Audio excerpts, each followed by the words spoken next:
আমার মুসলমান বন্ধুগণ গভীর মনোযোগ। আল্লাহ রাব্বুল ইজ্জতুল জালাল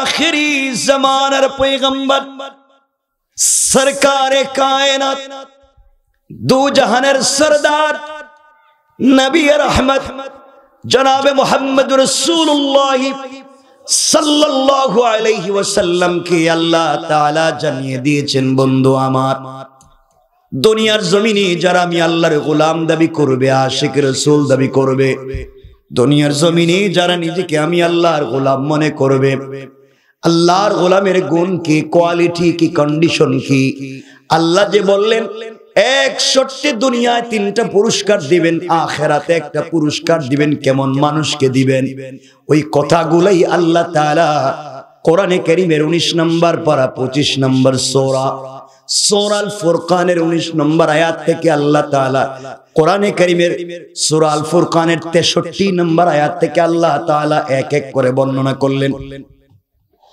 আমার আল্লাহ বললেন, ওয়া ইবাদুর রাহমানিল্লাযীনা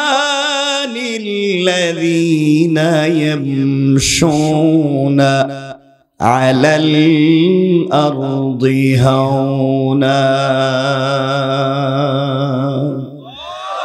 আল্লাহ রাব্বুল ইজ্জতুল জালাল বলছেন, মুসলমানেরা, এই দুনিয়ার জমিনে যারা আমি আল্লাহর গোলাম দাবি করবে, আশিক রাসূল দাবি করবে, আমি আল্লাহর গোলাম নিজেকে মনে করবে, আল্লাহর গোলামের 1 নাম্বার গুণ হলো আমার গোলাম দুনিয়ার জমিনে চলার পথে কোনোদিন অহংকার করতে পারে না। ঠিক কিনা বলেন? কি করতে পারে না? অহংকার করতে পারে না। আল্লাহ তাআলা আপনাকে নওগাঁ এলাকায় কোটি টাকার মালিক বানিয়েছে, মিল ফ্যাক্টরির মালিক বানিয়েছে, শিল্পের মালিক বানিয়েছে।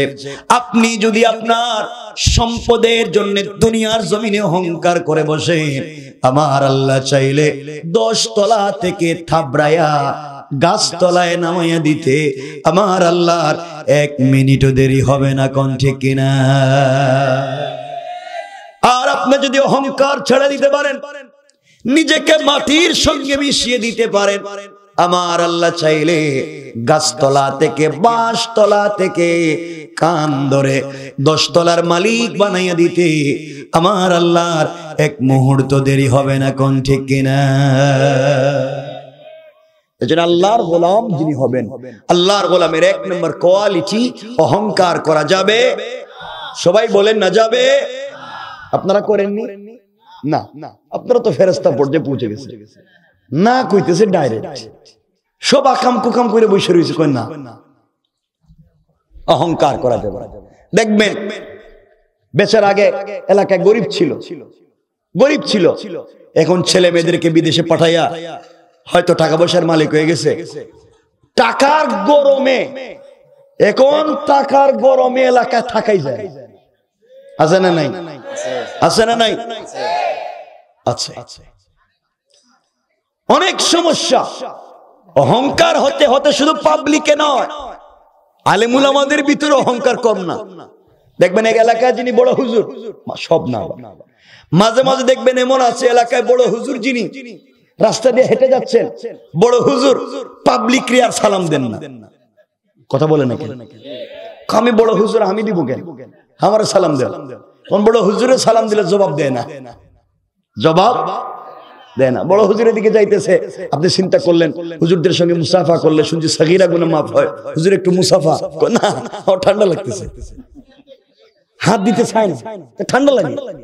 কিন্তু মুসাফার সময় যদি বড় হুজুরের হাতে একটু হাদিয়া, একটু গিফট, হাদিয়া বুঝছেন, হাদিয়া বুঝছেন, একটু হাদিয়া বড় হুজুরকে একটু, হুজুর একটু হাদিয়া, থ্যাংক ইউ, ভেরি গুড, আবার আইসো আরো দিও।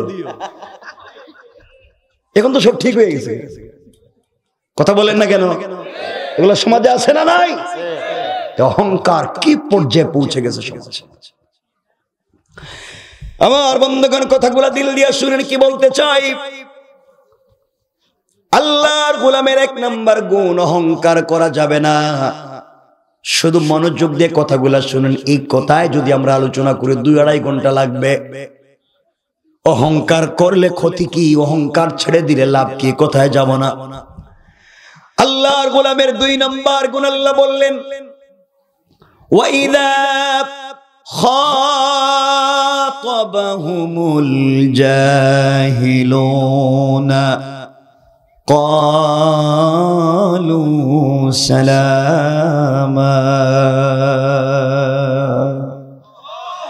আল্লাহ রাব্বুল ইজ্জত ওয়াল জালাল বলছেন, মুসলমানেরা, এই দুনিয়ার জমিনে যারা আমি আল্লাহর গোলাম দাবি করবে, আশিক রাসূল দাবি করবে, আমি আল্লাহর গোলাম নিজেকে মনে করবে, বান্দারে আমি আল্লাহর গোলামের 2 নাম্বার গুণ হলো, আমার গোলামকে কেউ গালি দিলে গালির জবাব দেওয়া যাবে না, আঘাত করলে আঘাতের জবাব দেওয়া যাবে না, গীবত শিকায়ত সমালোচনা করলে জবাব দেওয়া যাবে না, বরং আমি আল্লাহর গোলামকে কেউ যদি গালি দেয়, আমার গোলাম গালির জবাবে গালি না দেয়া ওই বান্দার জন্য শান্তি আর সালামতের দোয়া করে যায়। পড়েন সুবহানাল্লাহ। আল্লাহর গোলামের 2 নাম্বার গুণ, গালি দেওয়া যাবে। সবাই বলেন যাবে। কেউ যদি আমাদেরকে গালি দেয়ও আমরা তাকে গালি দিব না, শান্তির দোয়া করব, সালাম দিব। কি দিব? সবাই বলেন না কি দিব? আপনারা সালাম দেন তো ইনশাআল্লাহ? কিতা ইনশাআল্লাহ সালাম দেননি?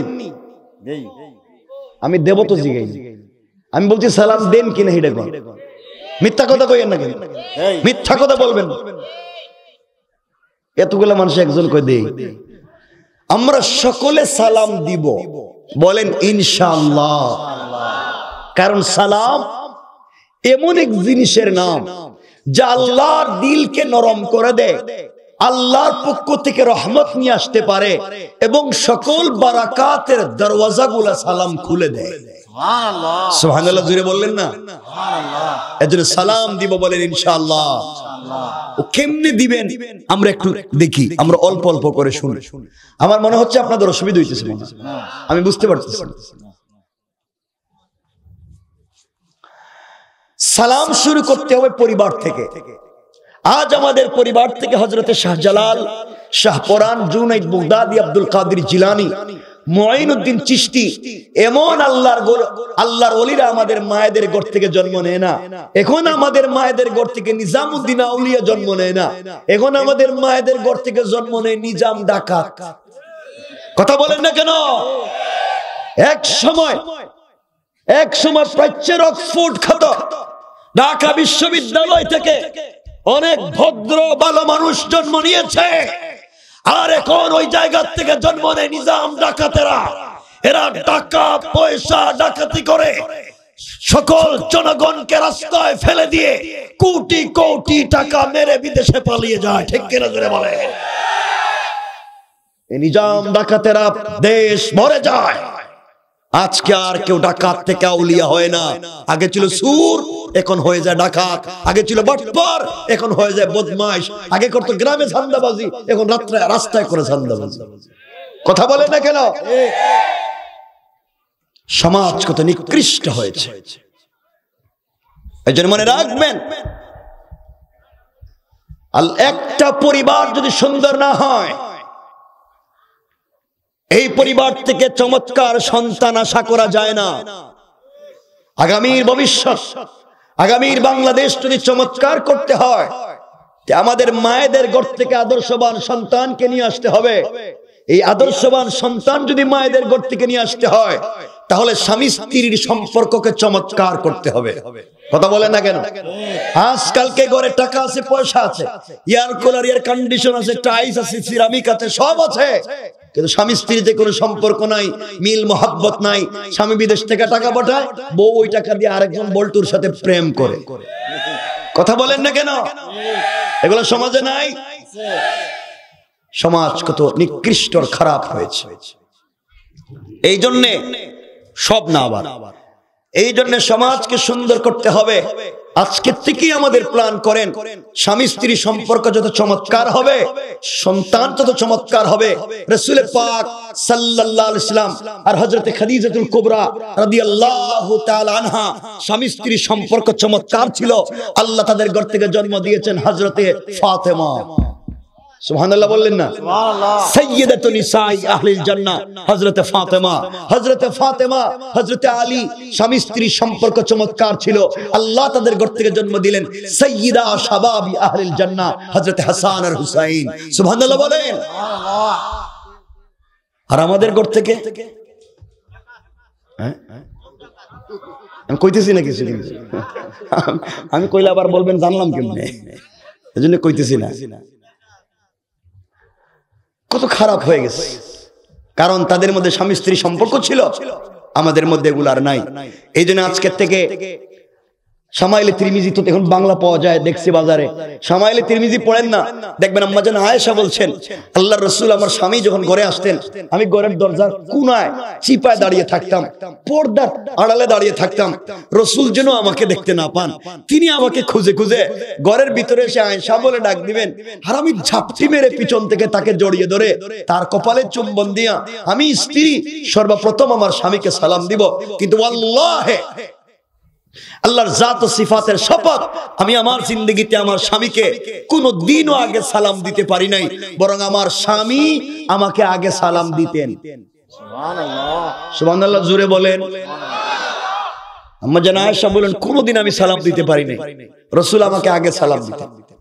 কারণ রাসূল হাদিসে বলেছেন যেই ঘরে স্বামী স্ত্রীকে, স্ত্রী স্বামীকে সালাম দেয়, এই ঘরে আল্লাহ 100 থেকে 300টা বারাকাতের দরওয়াজা খুলে দেন। সুবহানাল্লাহ।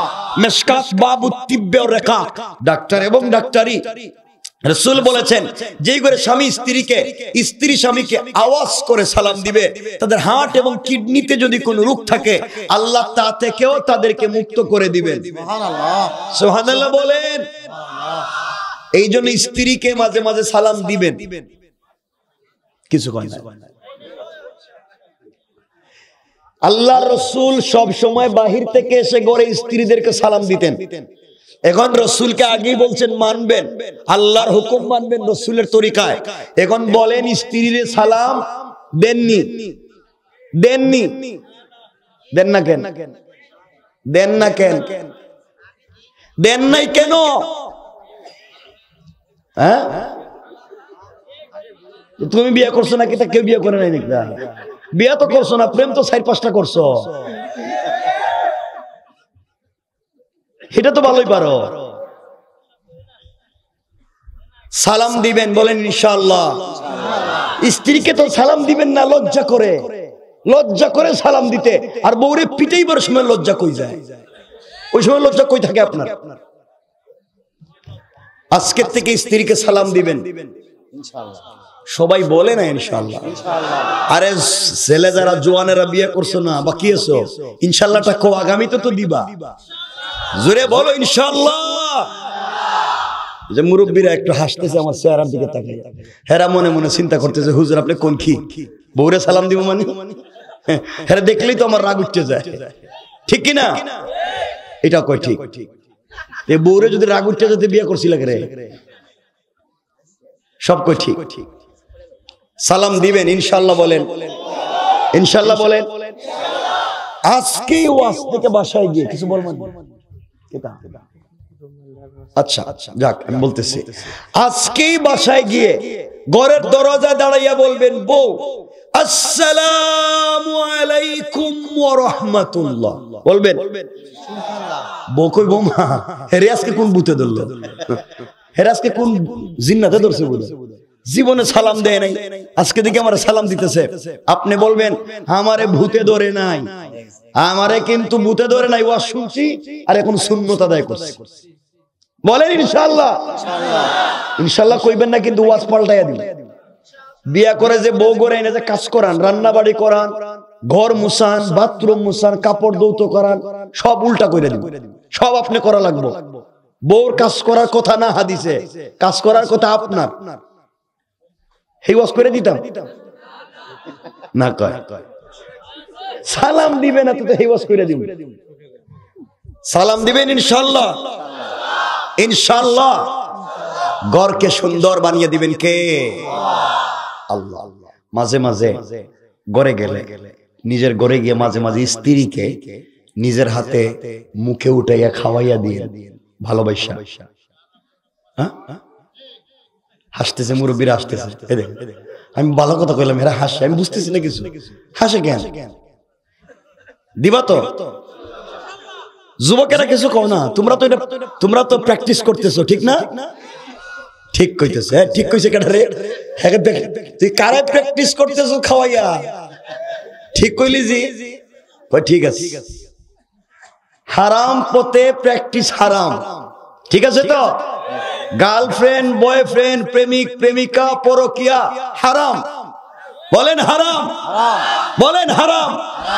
ওই হারাম কইতেছে মনে মনে, কিন্তু হেতই কামলা। এজন্য মাঝে মাঝে স্ত্রীরে নিজের হাতে মুখে উঠাইয়া খাওয়াইয়া দিবেন।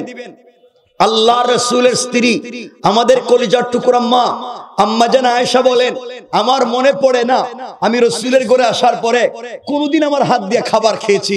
পুরা জিন্দেগি তো রাসূল আমাকে খাইয়ে দিলেন, এমনকি রাসূল ইন্তেকালের দিনও আমাকে খাইয়ে দিয়েছেন। সুবহানাল্লাহ বলেন। ভালোবাসা ছিল। রাসূলের ঘরে ওয়াইড নাই, আলমারি নাই, এয়ার কুলার নাই, এয়ার কন্ডিশন নাই, টাইলস নাই, সিরামিক নাই, একবারে ভাঙাচোরা ঘর, কিন্তু প্রেম মোহাব্বত আর ভালোবাসায় ছিল ভরা।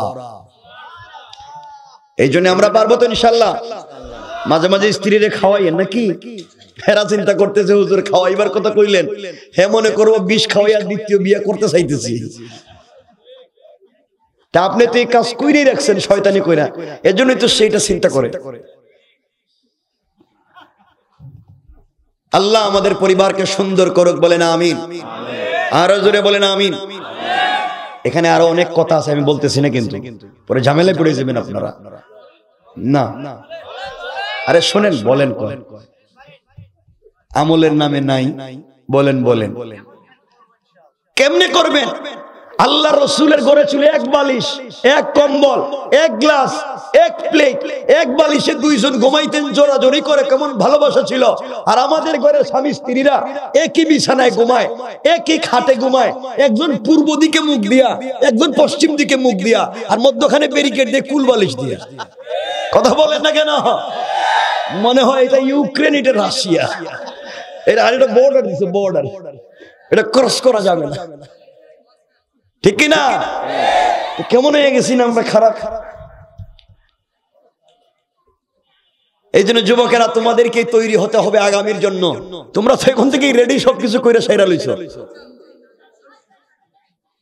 আল্লাহর ওয়াস্তে পথে যাইও না। শোনো আজকে আমি কি তোমাদেরকে বুঝাতে চাই শেষ পর্যন্ত।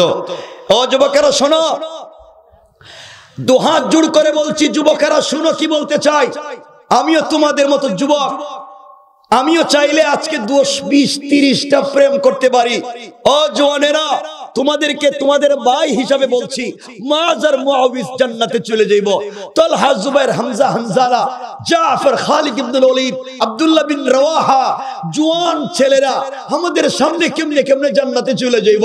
ওরা রাসূলের হাত ধইরা সাহাবায়ে কেরাম জান্নাতে চলে যাইব, আর আমরা জাহান্নামে যাব। লজ্জা হয় না? আমরাও একসাথে জান্নাতে যেতে চাই। চাই কি চাই না? জোরে বলেন, আরো জোরে বলেন, চাই কি চাই না?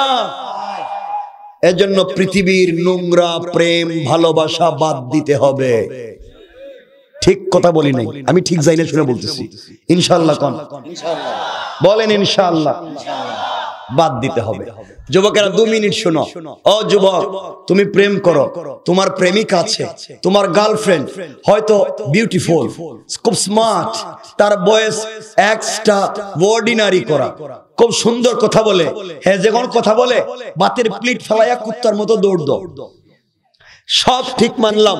ও যুবক, তুই জানিস না ভাই, তোকে আমি তোর ভাই হিসাবে বলতেছি, যেই মেয়ের প্রেমে পড়ে মা বাপের মুখে চুনকালি দিলে, যেই মেয়ের জন্য পড়ালেখা বাদ দিয়ে গাঁজা, ফেন্সিডিল, মাদক ধরলে, যেই মেয়ের প্রেমে পড়ে বিদেশ থেকে টাকা পয়সা মা বাপরে না দিয়া ওই মেয়ের পিছনে খরচ করলে আর উড়াইলে, হইতে পারে আগামীকালকে সকালবেলা তোমার চাইতে স্মার্ট, তোমার চাইতে টাকাওয়ালা, তোমার চাইতে সুন্দর আরেকটা যুবককে যদি পেয়ে যায়, হয়তো তোমাকে ভুলে যেতে 1 মিনিটও লাগবে না।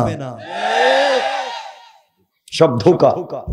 রব আফসোস করে বলছেন কোরআনে, আমি না, কোরআনে আল্লাহ বলেন ওই মানুষ কি হইছে, ইয়া আইয়ুহাল ইনসান মা গাররাকা বিরাব্বিকাল কারীম, এই মানুষ তোর কি হয়েছে, কে তোকে ধোঁকা দিয়েছে, কে তোর এই পথে নিয়ে গেল, আল্লাযী খালাকাকা, আমি না তোর রব, আমি না তোরে বানাইছি, হাত পা তো আমি দিছি, ঠোঁটটা তো আমি দিছি, চোখের ডিজাইনটা তো আমি করছি।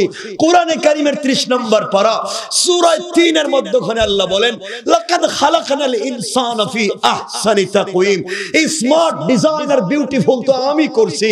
ও বান্দা, কে তোকে ধোঁকা দিয়ে বিপদগামী করলো? এই জন্য আল্লাহর ওয়াস্তে ও যুবক তোমাকে বলছি, তুমি যেই মেয়ের প্রেমে পড়েছো, একটু রাগ করলেই টেলিফোন বন্ধ করে দে।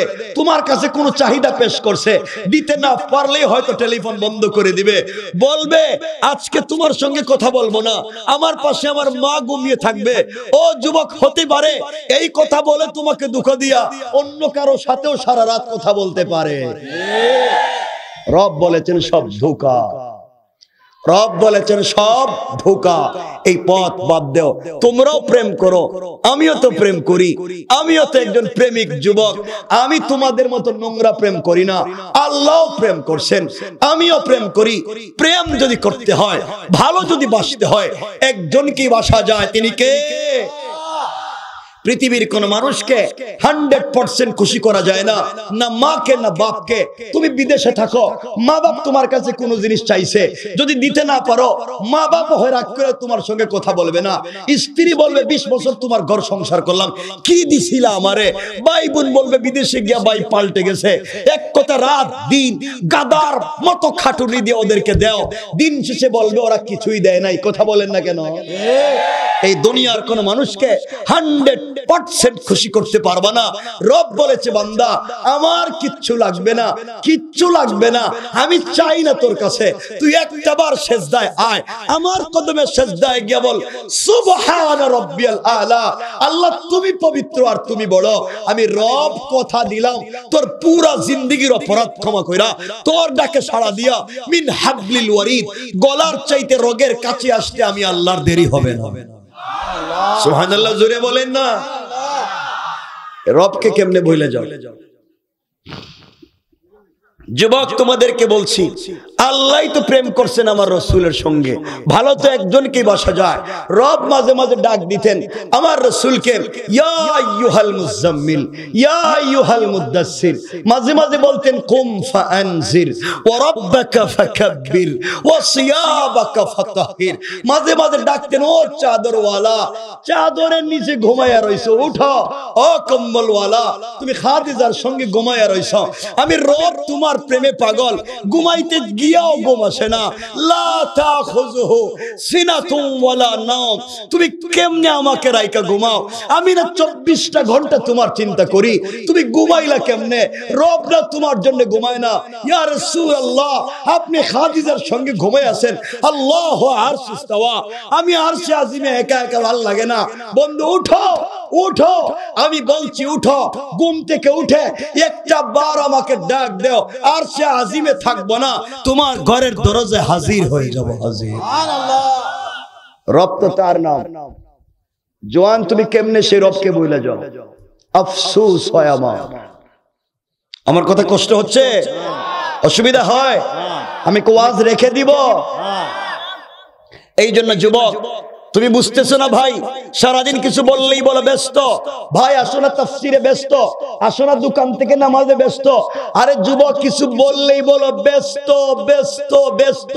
তুমি বুকা, তুমি জানো না তোমার চাইতে বেশি ব্যস্ত আজরাইল তোমাকে নিয়ে।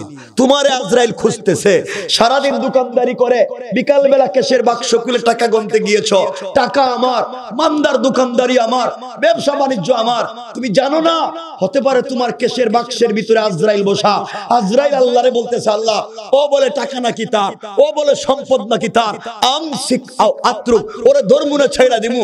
আল্লাহ বলে নামাজ ছাইড়া, নামাজ রোজা বাদ দিয়া দোকানে টাকা গুনতেছে আর বলে আমার, মার থাবড়া দিছে আজরাইল থাপ্পড়, দেখা যায় বসা রইছে ব্রেইন স্ট্রোক। কথা বলেন না কেন? হয় না, হয় না? হঠাৎ শরীর ঘামতেছে, ঘামে কেন? কাম তো হয়ে গেছে, ব্রেইন স্ট্রোক। কথা বলে। যুবক, তোমার নাকি পাসপোর্ট স্পাউস ভিসা আছে, আগামী কালকে আমেরিকা চলে যাইবা, হয়তো বা এখান থেকে শাম মখদুম থেকে চলে যাইবা, আগামী কালকে ইংল্যান্ডে ফ্রান্সে চলে যাইবা, সবার কাছ থেকে বিদায় নিছ, 10 বছরের আগের বন্ধুরে খুঁজা বিদায় নিছ, কিন্তু বুইলা গেছো আল্লাহরে, সবার কাছ থেকে বিদায় নিয়া ব্যাগেজ লাগেজ ঠিক করে পাসপোর্ট বালিশের নিচে রাইখা ঘুমাইছ, সকালে ঘুম থেকে উইটা চলে যাইবা, বুকা জানিস না আজরাইল আল্লাহরে বলে আল্লাহ ও ঘুমাইছে সকালে চলে যাইব, সবার কাছ থেকে বিদায় নিল, একবারও তোমার নাম নেয় নাই, একটা বারও তোমার স্মরণ করে নাই। আল্লাহ আমসিকাও আত্রুক, ওরে ছেড়ে দিব না ধর্ম, আল্লাহ বলে দে বুক বরাবর থাপড়া, দিছি তো থাপ্পড়, দেখা যায় ঘুমেই হার্ট অ্যাটাক।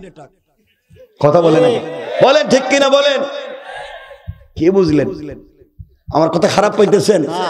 দিল থেকে ভালোবাসা নিয়ে বলছি। আমি আজগবি কিচ্ছা কাহিনী কম জানি না, কোরআনিক সায়েন্সের একজন স্টুডেন্ট হিসাবে খুব কিচ্ছা কাহিনী শিখছি, মगर তোমাদেরকে তো কিচ্ছা বলতেছি না, শুধু শোনাচ্ছি রব চায় কি আর তুমি আমি চাই কি। কথা বুঝতেছেন? আমরা কি কথা রাইখা দেবো না চালাবো? সবাই হাত তুলেন আমার সঙ্গে, সবাই সবাই সবাই। কার কার উঠছে? আর রইছে নাকি ওর হাত? মাশাআল্লাহ, সবাই হাত নামাইয়েন না, নামাইয়েন না। এ হাত কার? এ হাত কে দিছে? আমাদের মালিককে, আমাদের সম্পদের মালিককে, আমাদের পয়সাপাতির মালিককে। পকেটে হাত দেন, পকেটে হাত দিয়ে দেন, দেন দেন, 1 টাকা 2 টাকা যা পান দিয়ে দেন ওদেরকে। এরপর আমরা ওয়াজ শুরু করে দিই, মূল ওয়াজ। দেখবেন আপনাদের ভালো লাগবে, শুনতে অনেক ভালো লাগবে। এই যাও না, পরে ওয়াজ করে দেবো, কিন্তু সবাই দাও, টাকা পয়সা দাও, না দিলে খবর আছে কিন্তু। বলেন না যাবে? 2 নম্বর, গালি দেওয়া যাবে। কেউ গালি দিলে আমরা কি দিব? সবাই বলে না কি দিব? পরিবারে সালাম দিব তো ইনশাআল্লাহ? আজকে থেকে সালাম দিব তো ইনশাআল্লাহ? ইনশাআল্লাহ। 2টা আল্লাহর গোলামের 3 নম্বর গুণ আল্লাহ বললেন, ওয়াল্লাযীনা ইয়াবীতুনা লিরাব্বিহিম সুজদাও ওয়া কিয়ামা। আল্লাহ রাব্বুল ইজ্জত ওয়াল জালাল বলছেন, মুসলমানেরা, এই দুনিয়ার জমিনে যারা আমি আল্লাহর গোলাম দাবি করবে, আশিক রাসূল দাবি করবে, আমি আল্লাহর গোলাম নিজেকে মনে করবে, আল্লাহর গোলামের 3 নাম্বার গুণ হলো, আমার গোলাম বিপদে পড়ে গেলে রুকু করবে আমার পায়ে, সিজদা করবে আমার পায়ে। সুতরাং আজকালকে যারা আল্লাহর পা ছাড়া পীরের পায়ে সিজদা করে, মাজারে মাজারে সিজদা করে, পীরের কদমে সিজদা করে, আল্লাহর কসম, আল্লাহর কসম, তারা আল্লাহর গোলাম হতে পারে না। ঠিক কিনা বলেন? আল্লাহ বলছেন সুজদা ওয়া কিয়ামা, সিজদা আমার জন্য, দাঁড়ানো আমার জন্য, সব হবে আমার জন্য, লিল্লাহি রাব্বিল আলামিন, সব আমার জন্য। এই জন্য কবরে গিয়ে কিছু চাওয়া যাবে? মরা মানুষের কাছে কিছু চাওয়া যাবে? অনেকে তো যায় বিভিন্ন জায়গায়, শুনছি যায় মাজারে কি হাবি যাবি চায়, বাচ্চা কাচ্চাও চায়, আমার কপালে ঠাডা পড়ো বাচ্চা সব। আল্লাহর গোলামের 3 নাম্বার রুকু সিজদা কার পায়ে? আল্লাহর পায়ে। আল্লাহর গোলামের 4 নাম্বার গুণ আল্লাহ বললেন, ওয়াল্লাযীনা ইয়াকুলুনা রাব্বানা সরিফ আন্না আযাবা জাহান্নাম ইন্না আযাবাহা কানা গারামা। আল্লাহ রাব্বুল ইজ্জত ওয়াল জালাল বলছেন, মুসলমানেরা, আল্লাহর গোলাম যারা হবে, আল্লাহর গোলামের 4 নাম্বার গুণ হলো, আমার গোলাম বিপদে পড়ে গেলে রুকু করবে আমার পায়ে, সিজদা করবে আমার পায়ে। আমার গোলামের 4 নাম্বার গুণ হলো, সাকারাত শুরু হয়ে যাওয়ার আগে, গারগারা শুরু হয়ে যাওয়ার আগে, ওয়াল্লাযীনা ইয়াকুলুনা রাব্বানা ইসরিফ আন্না আযাবা জাহান্নাম ইন্না আযাবাহা কানা গারামা। সাকারাত শুরু হয়ে যাওয়ার আগে, গারগারা শুরু হয়ে যাওয়ার আগে, কবরে চলে যাওয়ার আগে, মালাকুল মউত আজরাইল পৌঁছে যাওয়ার আগে, আমার যে গোলাম গোটা জিন্দেগীর অপরাধের জন্য আমি আল্লাহর দরবারে হাত উঠাইয়া তওবা করবে, আল্লাহ রাব্বুল ইজ্জত ওয়াল জালাল বলেছেন, বান্দারে তওবা করতে দেরি হবে বান্দা, আমি আল্লাহ ক্ষমা করে জান্নাত দিতে 1 মিনিটও দেরি হবে না। সুবহানাল্লাহ, জোরে পড়েন সুবহানাল্লাহ। এই 4 গুণ অর্জন করে যদি নেক আমল পূর্ণাঙ্গ করতে পারি, এই 4 গুণ অর্জন করে পূর্ণাঙ্গ নেক আমলকে যদি কমপ্লিট করতে পারি, আল্লাহ রাব্বুল ইজ্জত ওয়াল জালাল উচ্চ আয়াতের ভিতরে বলছেন ওয়াদাল্লাহুল্লাযীনা আমানু মিনকুম ওয়া আমিলুস সালিহাত। আল্লাহ রাব্বুল ইজ্জত ওয়াল জালাল বলছেন, শোনো, আল্লাহ ওয়াদা দিলেন, ওয়াদাল্লাহুল্লাযীনা আমানু, আল্লাহ ঈমানদারদের সঙ্গে ওয়াদা করেছেন এক শর্তে 3টা পুরস্কার দিবেন। 1 নম্বর পুরস্কার, লায়াস্তাখলিফান্নাহুম ফিল আরদি কামাস্তাখলাফাল্লাযীনা মিন ক্বাবলিহিম। আল্লাহ রাব্বুল ইজ্জত ওয়াল জালাল 1 নম্বর পুরস্কার দিবেন, পুরা দুনিয়ার খেলাফত মুসলমানদেরকে দান করবেন যেভাবে আগেকার মানুষদেরকে দান করেছিলেন। আল্লাহ রাব্বুল ইজ্জত ওয়াল জালাল বললেন, লায়াস্তাখলিফান্নাহুম ফিল আরদি কামাস্তাখলাফাল্লাযীনা মিন ক্বাবলিহিম। এরপরে বললেন, ওয়ালা ইউমাক্কিনান্না লাহুম দীনাহুমুল্লাযী ইরতাদা লাহুম। ইসলাম ধর্মকে তিনি পূর্ণাঙ্গ করে দিবেন, পুরা জাতির জন্য মনোনীত ধর্মকে পুরা জাতির মানুষের কাছে ইসলামকে এভাবে পৌঁছে দিবেন, সবাই পৃথিবীর সব মানুষ কালিমা পড়ে মুসলমান হয়ে যাবে। 3 নাম্বার পুরস্কার দিলেন, ওয়ালা ইউবাদদিলান্নাহুম মিন বাদি খাউফিহিম আমনা।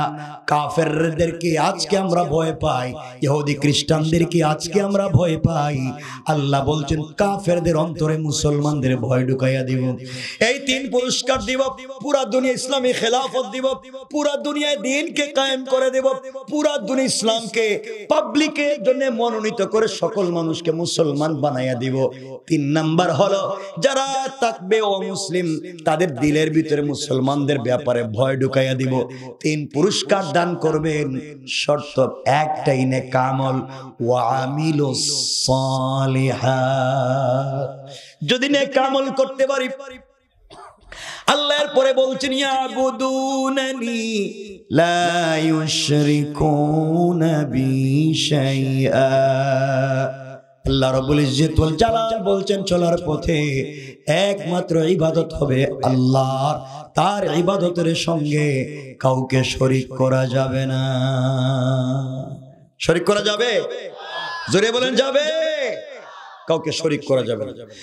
এইভাবে আল্লাহ রাব্বুল ইজ্জত ওয়াল জালাল বললেন, এইভাবে চলার পথে দ্বীনকে যদি পূর্ণাঙ্গ করে দুনিয়ার জমিনে চলতে পারি, আল্লাহ রাব্বুল ইজ্জত ওয়াল জালাল আমাদেরকে দুনিয়ার জমিনে বলছেন 3টা পুরস্কার দিবেন। 1 নাম্বার পুরস্কার, ইসলামী হুকুমত কায়েম করে দিবেন। 2 নাম্বার, ইসলাম ধর্মকে পুরা জাতির জন্য মকবুলান তাম্মা করে দিবেন। 3 নাম্বার হলো কাফেরদের অন্তরে আমাদের ব্যাপারে ভয় ঢুকাইয়া দিবেন। আর ইন্তেকালের পর আল্লাহ রাসূল বলছেন, ফাদাখালাল জান্নাতা বিসালাম। ইন্তেকাল করতে দেরি হবে, আল্লাহর ওই বান্দা জান্নাতে যেতে 1 মিনিটও দেরি হবে না। পড়েন সুবহানাল্লাহ, আল্লাহু আকবার বলেন। কথাগুলো দিল দিয়ে শুনেন, কি বলতে চাই মুসলমানেরা, ভালো করে বুঝো, লম্বা করতে চাই না, ভালো করে বুঝো। কোরআন যদি সঙ্গে থাকে, কেউ তোমার আমার ক্ষতি করতে পারবে না। এই জন্যই পৃথিবীতে চলার পথে আমরা কোরআনকে সঙ্গে রাখতে পারবো তো ইনশাআল্লাহ? আওয়াজ করে জুড়ে বলেন না ইনশাআল্লাহ। মনোযোগ দিয়ে শুনেন কি বলতে চাই। কোরআন যদি সঙ্গে রাখা যায়, একমাত্র কোরআনকে নিয়ে যদি সমাজে চলতে পারেন, পৃথিবীর কোন জিনিস আপনাকে বাধা দিয়ে আটকে রাখতে পারবে না। পুরা দুনিয়া যদি আপনার বিরুদ্ধে চলে যায়, আপনার দিলে, আপনার বিশ্বাসে যদি কোরআন থাকে, আল্লাহ রাব্বুল ইজ্জত ওয়াল জালাল বলে দিয়েছেন, পুরা দুনিয়া বিরুদ্ধে চলে গেলেও আমি ওই কোরআনওয়ালাকে হেফাজতের জিম্মাদার। পড়েন সুবহানাল্লাহ, সুবহানাল্লাহ জুড়ে বলেন। 1 মিনিটে শুনেন কি বলতে চাই।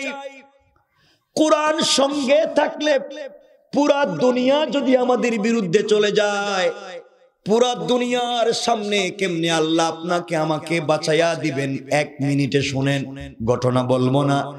আল্লাহর রাসূল যেদিন হিজরত করে মক্কা থেকে মদিনায় যাবেন, হিজরতের ঘটনা বলছি না, শুনেন। যাওয়ার সময় আল্লাহ রাসূল গভীর রজনীতে ঘুম থেকে উঠে গেলেন, জিবরাইল উঠিয়ে নিলেন।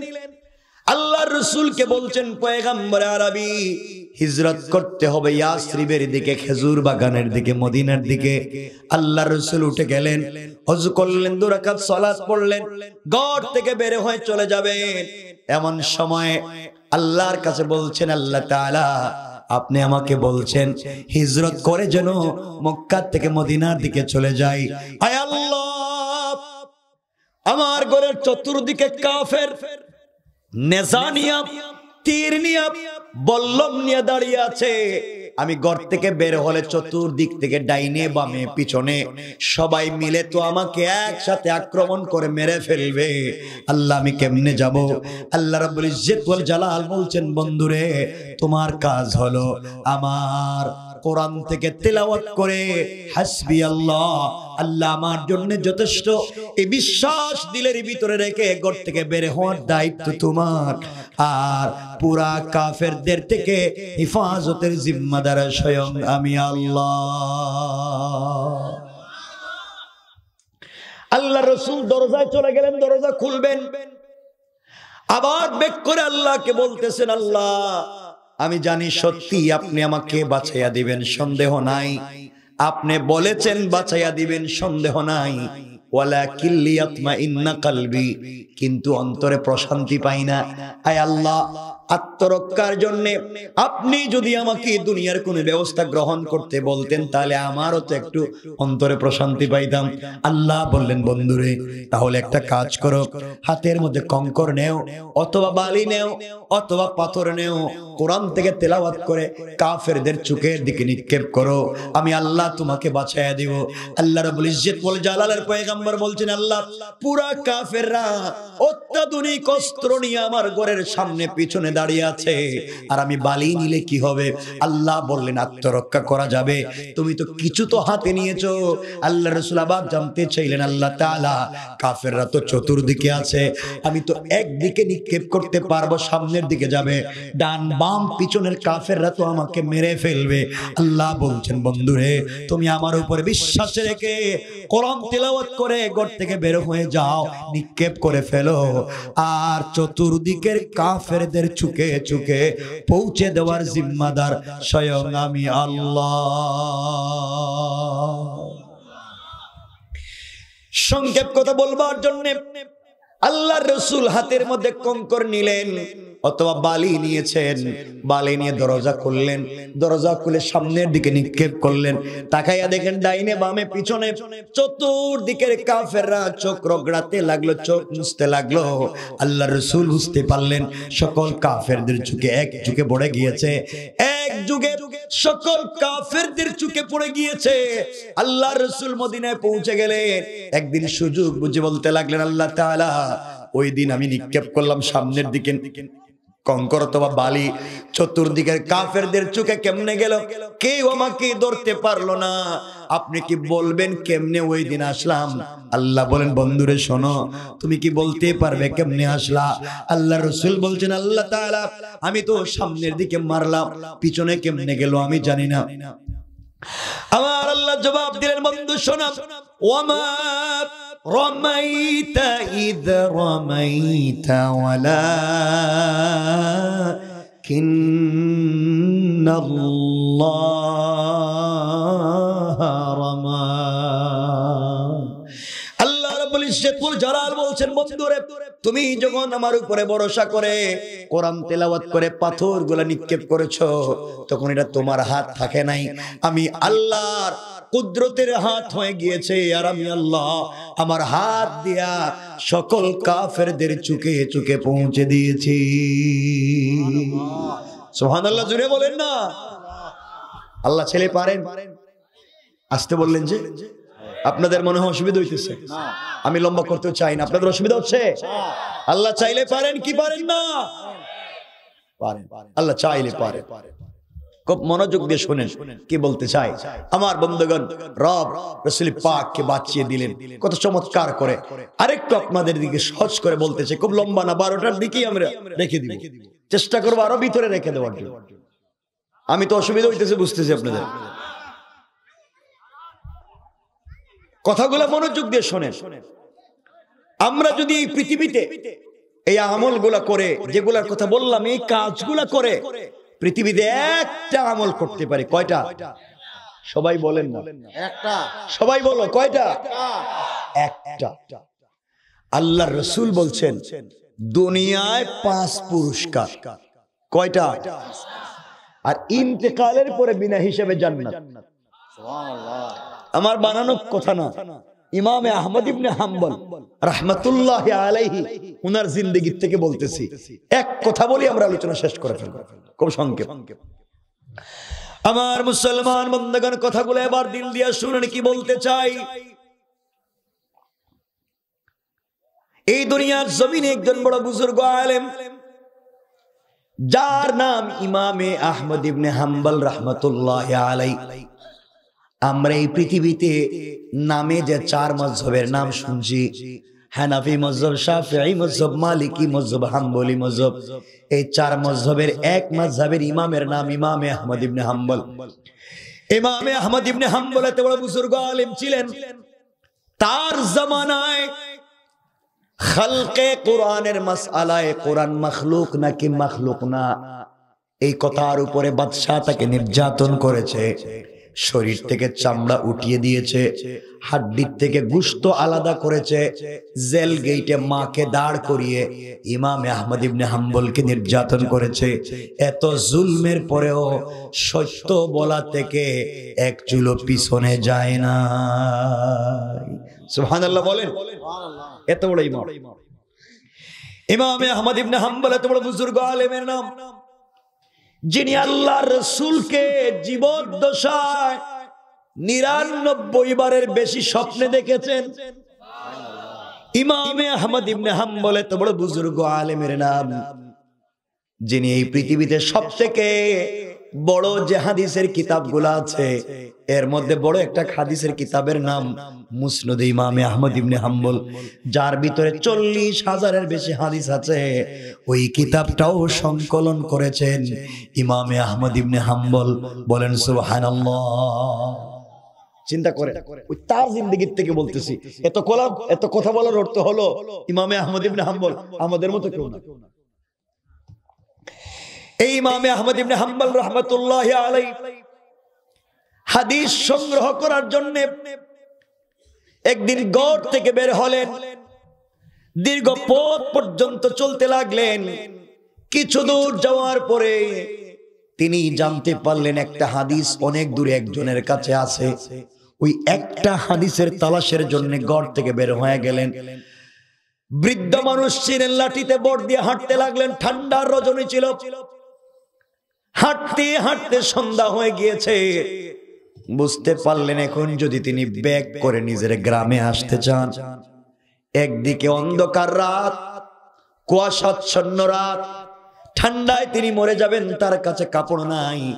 তিনি সিদ্ধান্ত নিলেন আজকে রাত আশেপাশে কোনো মসজিদ পাইলে ওই মসজিদে তিনি রাত কাটাইয়া দিবেন, আর ফজরের সালাত পড়ে তিনি আবার হাঁটতে শুরু করবেন যখন সূর্য উঠে যাবে। এই ইমামে আহমদ ইবনে হাম্বল রাহমাতুল্লাহ আলাইহি একটা মসজিদে মাগরিবের সালাত পড়ে বসে আছেন। ঈশা পর্যন্ত মসজিদে তাসবিহ পড়লেন, জিকির করলেন, কোরআন তিলাওয়াত করলেন। ঈশার সালাতের সময় হয়ে গেল, এই মসজিদে তিনি ঈশার সালাত পড়লেন। সিদ্ধান্ত নিলেন তিনি ঈশার সালাত পড়ে মসজিদের কর্নারে বসে বসে সারা রাত কোরআন তিলাওয়াত করে কাটাইয়া দিবেন। সকল মুসল্লিরা যাওয়ার পরে ইমামে আহমদ ইবনে হাম্বল মসজিদের কর্নারে বসে পড়লেন জান্নাহ। এমন সময় মসজিদের স্টাফ, মসজিদের মুসল্লি অথবা মসজিদ কমিটির কেউ এসে বলছে, আঙ্কেল আপনাকে চিনি না জানি না, আপনি কেন যান না, এখানে কেন বসে আছেন? মসজিদের গেট লাগাইয়া দিব। ইমামে আহমদ ইবনে হাম্বল বলছেন, জোয়ান রে, আমি একজন পথিক মুসাফির, আমার বাড়ি এলাকায় না, বিশেষ প্রয়োজনে এই এলাকায় এসেছি, রাত্র হয়ে গিয়েছে, যেতে পারবো না। এলাকার কেউ আমাকে চেনে না, এই জন্য আল্লাহর ঘর মসজিদে আশ্রয় নিয়েছি। আমি ফজর পর্যন্ত মসজিদে থাকতে চাই, আমাকে থাকতে দাও। ওই লোকটা বলছে, আঙ্কেল আমাদের মসজিদে অপরিচিত কাউকে রাত্রবেলা থাকবার পারমিশন নাই। এক পর্যায়ে সংক্ষেপ কথা তাকে মসজিদ থেকে বের করে দিল। আল্লাহর বুজুর্গ আলেম ইমাম আহমদ ইবনে হাম্বল মসজিদ থেকে গভীর রজনীতে ঠান্ডার সময়ে বের হয়ে গেলেন। একবারের জন্য নিজের পরিচয় দিলেন না। তিনি যদি একবার বলতেন আমি ইমাম আহমদ ইবনে হাম্বল এই জমানার, তাহলে এলাকার মানুষ তাকে বের করে দেওয়া দূরের কথা, সারা রাত মানুষ তার খিদমতে কাটাইয়া দিত, দোয়া নিতে কাটাইয়া দিত। একবার পরিচয় দিলেন না, নিজেদেরকে ছোট করলেন, তারা নিজেদেরকে ছোট করতেন, এই জন্য আল্লাহ তাদেরকে বড় বানাইয়া দিত। আর ওই জায়গায় যদি ইমাম আহমদ ইবনে হাম্বল না হয় আমি হইতাম, অথবা আপনারা কেউ হইতেন, আর আমাদেরকে যদি এভাবে কেউ বের করে দিত, সাথে সাথে পকেট থেকে কার্ড বের করে দেখাইয়া দিতাম, এই যে দেখেন আমি কে, সারা পৃথিবীর মানুষ আমাকে চিনে, আপনারা আমাকে চিনলেন না, এই যে নেন আমার কার্ড, দেখেন আমি কত বড় বল্টু মিয়া। কথা বলেন না কেন? আমরা নিজেকে বড় বানাতে চাই, এই জন্য আল্লাহ তাআলা আমাদেরকে ছোট বানাইয়া দেয়, আর তারা নিজেকে ছোট বানাইয়া দিয়েছেন, এই জন্য আল্লাহ তাআলা তাদেরকে বড় বানিয়ে দিয়েছে। আমার বন্ধুগণ, কথাগুলো শুনেন। মসজিদ থেকে বের হয়ে গেলেন, অন্ধকার রজনীতে হাঁটতে হাঁটতে একটা লাঠিতে বর করে করে ঠান্ডার মধ্যে হাঁটতে লাগলেন। কিছু দূর যাওয়ার পরে দেখেন একটা বাজার পাওয়া যায়। ওই বাজারে যাওয়ার পরে পুরা বাজারের সবগুলা দোকান বন্ধ, গভীর রজনীতে বাজারের মধ্যে ওখানে ঝুপড়ি ঘর ভাঙ্গা একটা দোকান খোলা। ইমামে আহমদ ইবনে হাম্বল আস্তে আস্তে করে দোকানের কাছে পৌঁছে গেলেন। গিয়ে দেখেন একটা যুবক ছেলে দোকানের ভিতরে দাঁড়িয়ে কি যেন করে, দোকানের চুলার ভিতরে আগুন জ্বলে। ডাক দিয়া বলছেন, যুবক রে, পুরা বাজারের দোকান বন্ধ, তুমি গভীর রজনীতে দোকান খুলে কি করো? যুবক বলছে, আঙ্কেল নিশ্চয় আপনি এলাকার কেউ না, এই জন্য আপনি আমাকে চিনতে পারলেন না। 30 বছর থেকে এখানে দোকানদারি করি, এই বাজারের সবগুলা দোকানদার ফজরের পরে দোকান খুলে সন্ধ্যার সময় বন্ধ করে দেয়, আর আমি একমাত্র একজন দোকানদার সন্ধ্যার পরে দোকান খুলি, ফজরের আজান হয়ে গেলে দোকান বন্ধ করে চলে যাই। আল্লাহর বুজুর্গ আলেম ইমামে আহমদ ইবনে হাম্বল জানতে চাইলেন, জওয়ান তুমি বলো গভীর রজনীতে দোকানে কি করো? যুবক বলছে, আঙ্কেল এই দোকানে আমি কয়েক টাকা রুটি বিক্রি করি, রুটি বিক্রি করি ভাঙ্গা দোকানে। রাত্রবেলা কিছু কাস্টমার সে আমার কাছ থেকে রুটি নিয়ে যায়, এটাই আমার পেশা, এটাই আমার কাজ। ইমামে আহমদ ইবনে হাম্বল বললেন, জওয়ান তাহলে কি সারা রাত তোমার দোকানের চুলার ভিতরে কি আগুন জ্বলবে? যুবক বলতে জ্বলবে। তাহলে কি বাবা আমি দোকানের বাহিরে দাঁড়িয়ে দাঁড়িয়ে তোমার দোকানের তাপ পোহাতে পারবো কি, আগুন পোহাতে পারবো? এর মাধ্যমে আমার শরীর থেকে ঠান্ডা কমবে, সারা রাত কি দাঁড়িয়ে থাকতে পারবো? যুবক ডাক দিয়ে বলছে, আঙ্কেল আপনি সারা রাত এভাবে মসজিদ এভাবে দোকানের বাহিরে দাঁড়িয়ে থেকে কষ্ট করবার দরকার নাই।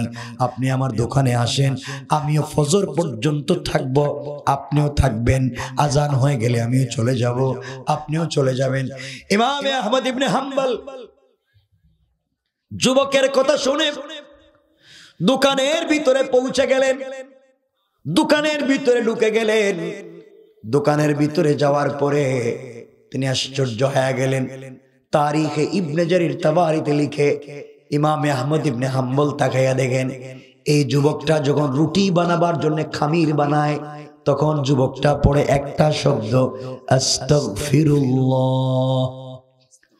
শুধু এতটুকুন পড়ে আস্তাগফিরুল্লাহ। রুটি কমপ্লিট তৈরি হয়ে গেলে আবার যুবক পড়ে আস্তাগফিরুল্লাহ। চুলার ভিতরে রুটি দিয়ে আবার পড়ে আস্তাগফিরুল্লাহ। রুটি নির্ধারিত জায়গায় রেখে আবার পড়ে আস্তাগফিরুল্লাহ।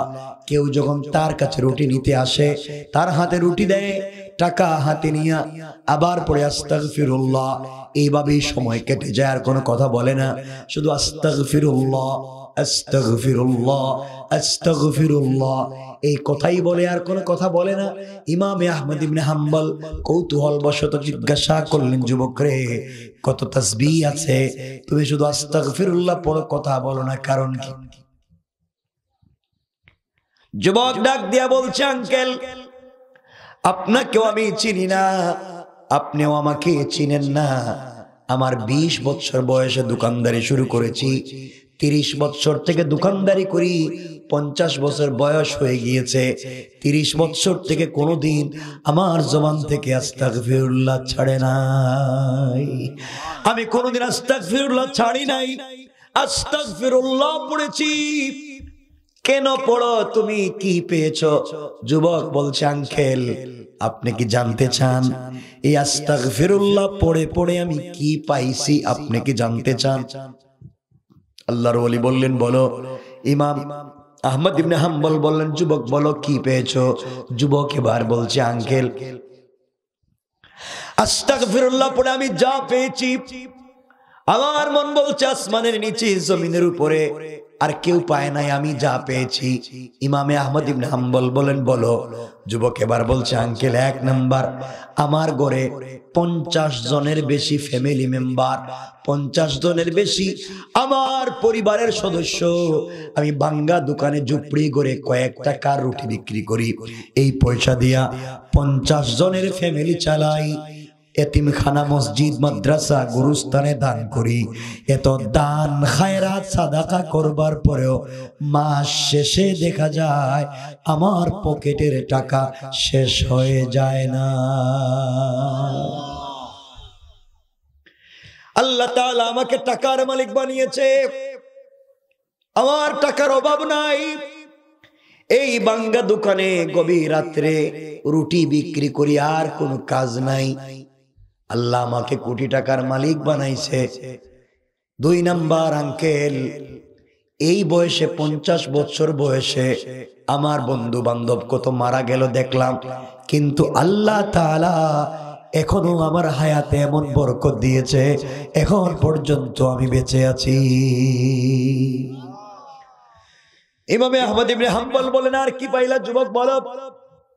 যুবক বলতেছে, আঙ্কেল, এই 50 বছর বয়সে আমার বডিতে কঠিন জটিল কোন রোগ হওয়া তো দূরের কথা, আস্তাগফিরুল্লাহ পড়বার কারণে আল্লাহ জ্বর, সর্দি, কাশির মতো সাধারণ কোন রোগও আমাকে দেয় না। সুবহানাল্লাহ। তো আসতে বললেন, পৃথিবীর সবথেকে বড় নিয়ামত হচ্ছে সুস্থতা, এত আসতে বললেন। সুবহানাল্লাহ জোরে বলেন। সুবহানাল্লাহ। যে অসুস্থ তারা জিজ্ঞাসা করেন সুস্থতা কার নাম। যুবক বলছে, আঙ্কেল, আল্লাহ আমাকে কোটি টাকার মালিক বানাইছে, আমার হায়াতে বরকত দিয়েছে, আমাকে সুস্থতার নিয়ামত দিয়েছে, 3টা পুরস্কার পাইলাম আস্তাগফিরুল্লাহ পড়ে। ইমামে আহমদ ইবনে হাম্বল বললেন, 4 নাম্বার, আর কি পেয়েছো? যুবক এবার বলছে, আঙ্কেল, 4 নাম্বার হলো এই 30টা বৎসরে আস্তাগফিরুল্লাহ পড়ে 35 বারের বেশি আল্লাহর রাসূলকে স্বপ্নে দেখেছি। ইমামে আহমদ ইবনে হাম্বল আশ্চর্য হয়ে গেলেন, আমি কি জানি, রুটিওয়ালা আমার থেকে বেশি জানে। রুটিওয়ালা আল্লাহর সঙ্গে কি সম্পর্ক করেছে? 5 নম্বরে কি পেয়েছো যুবক?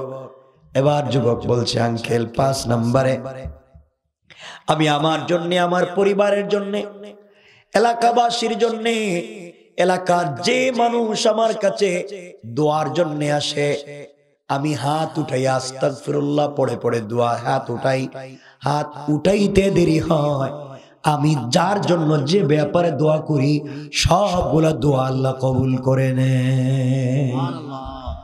ইমামে আহমদ ইবনে হাম্বল বলছেন, যুবক, তাহলে কি তুমি মুস্তাজাবুদ দাওয়া, তোমার জিন্দেগির সব দোয়া কবুল হয়ে যায়?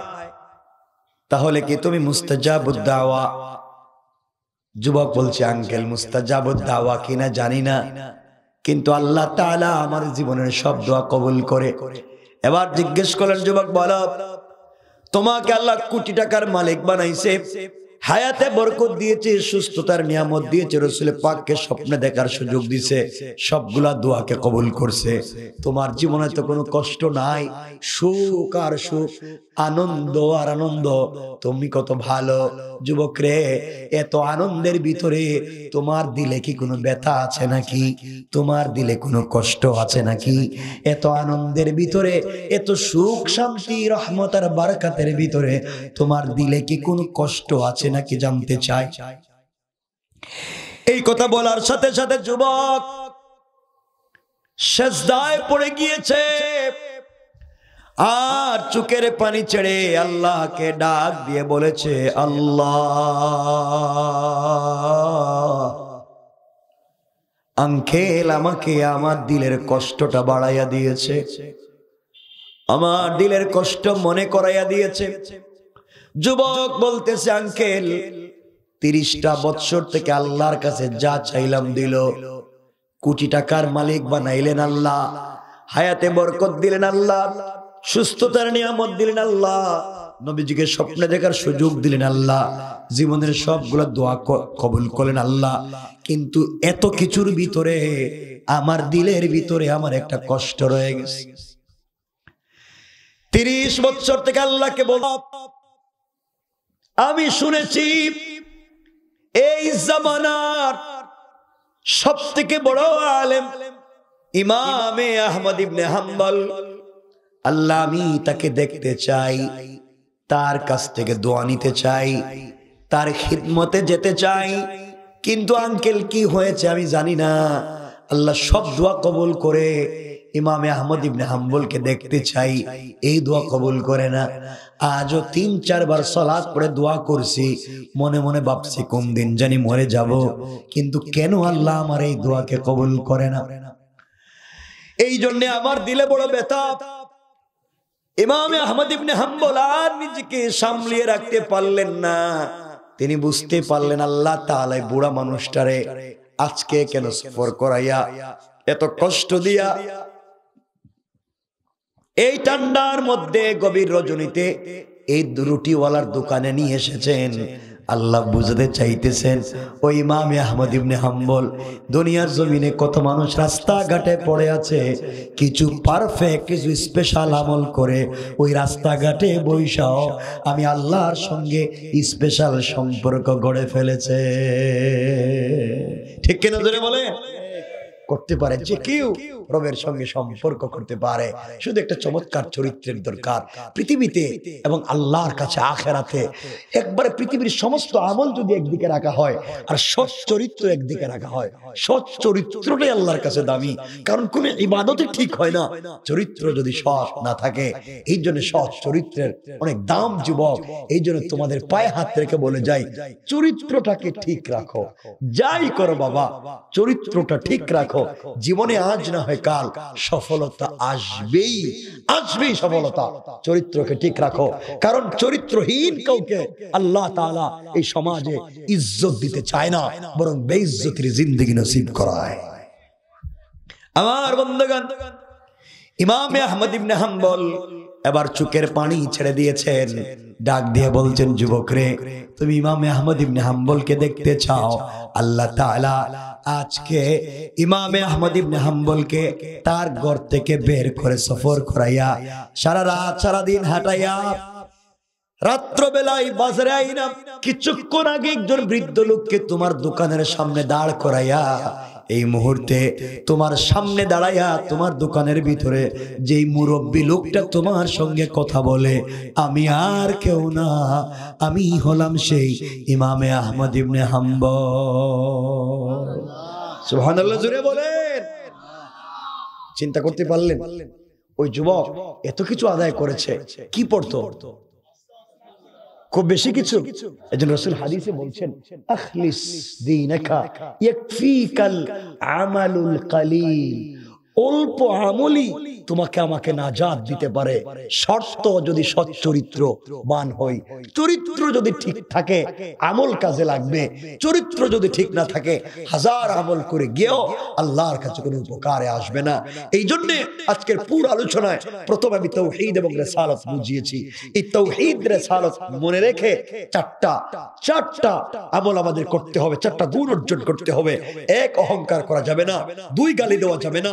তিন, রুকু সিজদা আল্লাহর পায়ে। 4 নাম্বার, তওবা করব আল্লাহর কাছে। এই 4 গুণ যদি কোনো মুমিন অর্জন করতে পারে, এই মুমিনকে আল্লাহ ওয়াদা দিয়েছেন দুনিয়ায় 3টা পুরস্কার দিবেন, আখিরাতে একটা পুরস্কার দিবেন। দুনিয়ার 1 নাম্বার পুরস্কার পৃথিবীর ক্ষমতা দিবেন। 2 নম্বর পুরস্কার ইসলাম ধর্মকে পুরো জাতির জন্য মকবুল করে দিবেন। 3 নাম্বার পুরস্কার কাফেরদের দিলের ভিতরে মুসলমানদের জন্য ভয় ঢুকিয়ে দিবেন, কাফেররা যেন মুসলমানদেরকে ভয় পায়। এই 3 গুণ অর্জন করতে পারার পরে আল্লাহ বলছেন ইয়াবুদুনানি লা ইউশরিকুনা বি শাইআ, আমার ইবাদত করো শিরক মুক্ত থেকে।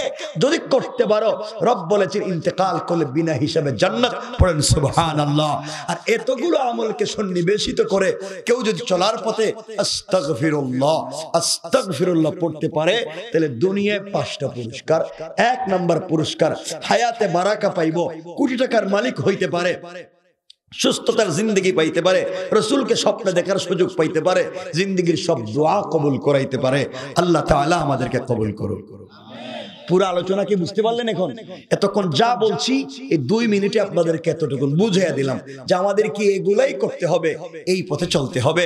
এভাবেই যদি চলতে পারি আল্লাহ তাআলা আমাদেরকে এই দুনিয়ার জমিনেও শান্তি দিবেন, আখিরাতে আমরা জান্নাতে যেতে পারি। আল্লাহ তাআলা আমাদেরকে কবুল করুক, বলেন আমিন।